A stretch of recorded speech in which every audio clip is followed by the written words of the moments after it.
Welcome back to the channel. My name's Tom, and today I'm taking a look at Palmer Park Mall in Easton, Pennsylvania. Most of the malls I visit are either clearly dead or clearly doing just fine. This mall, however, I'm not so sure, so I'm asking the question, is this mall dead, dying, or doing just fine? Now, come along with me and let me know what you think in the comments. This mall opened in 1973. It was developed and originally owned by Hess's, the owners of the now defunct department store chain of the same name. Originally, the mall only had one anchor store, which was, not surprisingly, Hess's. The Hess's actually opened in 1972, though, 1 year before the mall itself was completed. The mall didn't get a second anchor store until 1982, when Clover opened as part of the mall's first major expansion. Today, the anchor stores are Boscov's and Decor Home Furniture.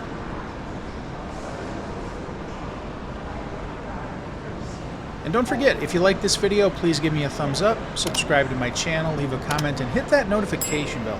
Currently, on YouTube, my views are down, my watch time is down, new subscribers are down, and of course, revenue is down as a result. So, any help by hitting that thumbs up, subscribing to the channel, and leaving comments on the videos will help greatly.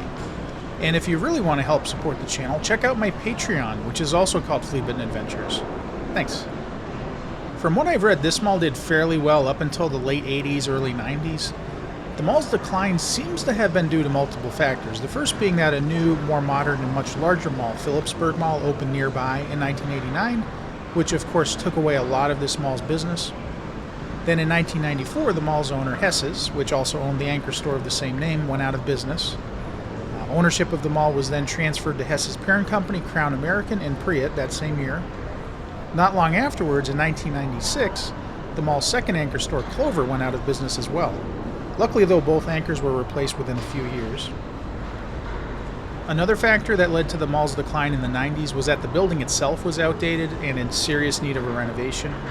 As a result, in 1999, the mall underwent a $10 million renovation to bring it into the 21st century.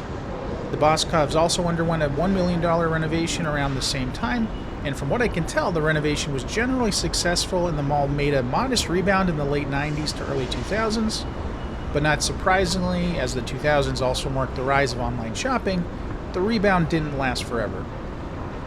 Just a heads up, this video was filmed last year, so some of the stores you see open in this video are no longer open today. One of those I believe is Rainbow, at least according to one of my viewers who left a comment on one of my posts recently. And if anybody knows of any other stores that are closed that were open at the time of this filming, please let me know. Right now we're in the part of the mall that was added in 1982. I'm not sure though where the 1982 expansion started. So if anybody knows that, let me know that as well. And then where the Boscov's is today, that's where the second anchor store Clover was from 1982 until it closed in 1996. The Boscov's then moved in 1998. And from what I've read, when the Boscov's moved in, they also expanded the building. I don't know how the expansion worked, though. I don't know if the store came further this way into the mall or if it went further out into the parking lot. Didn't see anything about that online. Crown American and Priott co-owned the mall up until 2003, when Priott became the mall's sole owner. Priott owned the mall up until 2016, when they sold it to the mall's current owner, CityView Commercial LLC, for $18 million. The reason for the sale seems to be that by 2016 the mall was again struggling, as it was apparently only making about $311 in sales per square foot. According to one source, the average sales per square foot for a mall in 2019 was $550. However, some malls in this general area were making much more than that. For example, another mall that's about an hour away from here, the mall at Short Hills in New Jersey, was making about $1,630 in sales per square foot. So $311 in sales per square foot is very low. I wasn't able to find any information on what the mall is currently making in sales per square foot, but if anybody knows or knows of a source where I can find that type of information, please let me know in the comments. That being said, based on what I saw when I was at the mall, it felt like the mall was doing at least okay. Personally, I didn't feel like it was a dead or a dying mall, but I was only there for a few minutes on a single day in the middle of the week. So if anyone out there watching this video goes to this mall on a regular basis, please let me know how you feel it's doing.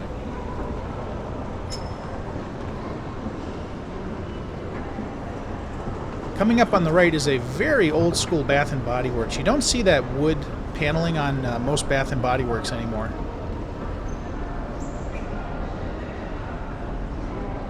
As I mentioned, this mall had a renovation around 1999, and I could be wrong, but it doesn't look like there have been many major renovations since then, because this still looks very much like a late 90s, early 2000s mall.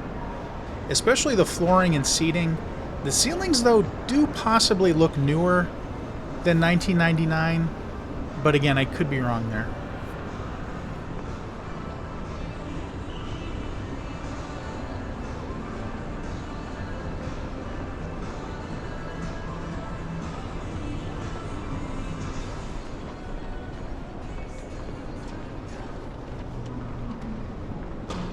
Coming up on the right is an arcade called the Arcade Era. It wasn't open when I was here, so I honestly don't know if it was in business or if it just hadn't opened for the day yet. I just don't know. But it's one of those arcades where you have to pay a single admission fee. It says $20 for adults to get unlimited play and $15 for kids.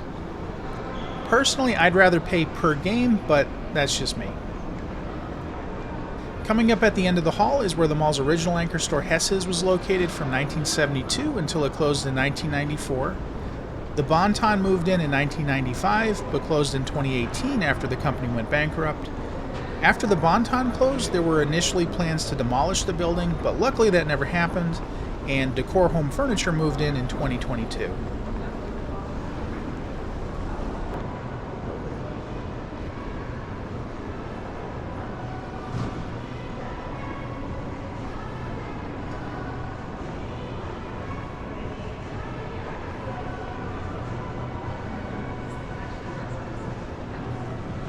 This is one of the rare instances where I've actually seen somebody sitting in those massage chairs.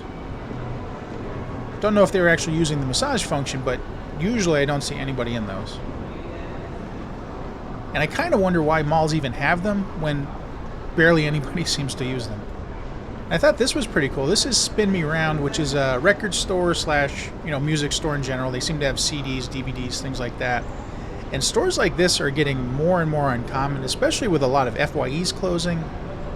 And most of the other chain record stores, they pretty much don't exist at this point, for the most part. So it's always nice to see one of those still open.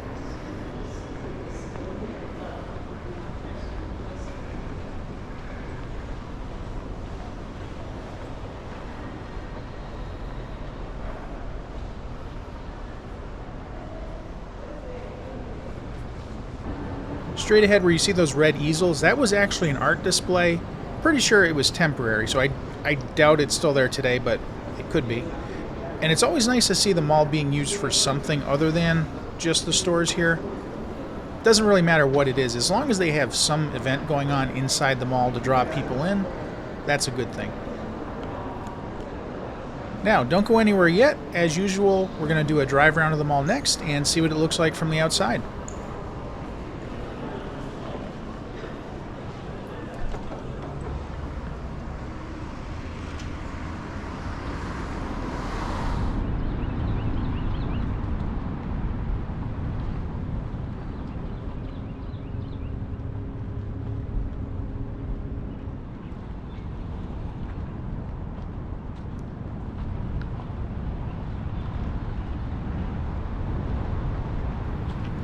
This is where the original anchor store Hess's was located up until 1994. It became the Bon-Ton in 1995, and then finally Decor Home Furniture in 2022.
Here's the Boscovs, which was originally Clover from 1982 up until 1996, and then the Boscovs moved in 1998.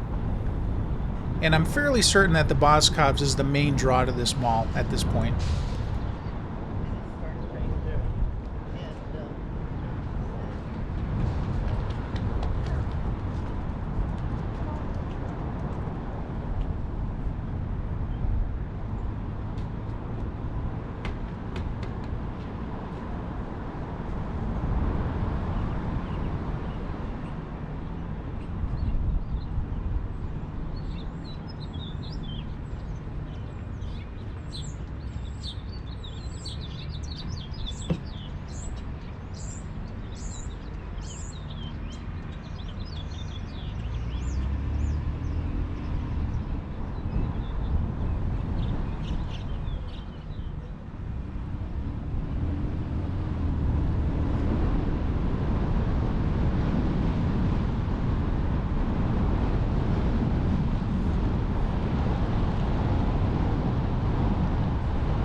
And don't forget, if you like this video, please give me a thumbs up, subscribe to my channel, leave a comment, and hit that notification bell. I've got a lot more mall videos, store walkthroughs, flea market videos, and who knows what else coming up. And also, again, if you really, really want to support the channel, why not check out my Patreon page, which is also called Flea Bitten Adventures. So thanks for watching, and I'll see you next time.